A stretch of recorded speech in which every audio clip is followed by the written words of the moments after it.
বলো বন্ধু বলো আমায়, সৃষ্টির সেরা মানুষ কেন অমানুষ হয়ে যায়, অমানুষ হয়ে যায়। বলো বন্ধু বলো আমায়, সৃষ্টির সেরা মানুষ কেন অমানুষ হয়ে যায়, অমানুষ হয়ে যায়।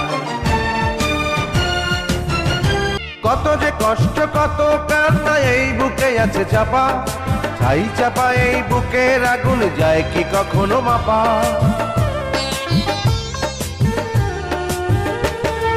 কত যে কষ্ট কত কান্না এই বুকে আছে চাপা, ছাই চাপা এই বুকের আগুন যায় কি কখনো মাপা। চোখের অশ্রু কত না চোখে গোপনে রয়ে যায়, গোপনে রয়ে যায়। সৃষ্টির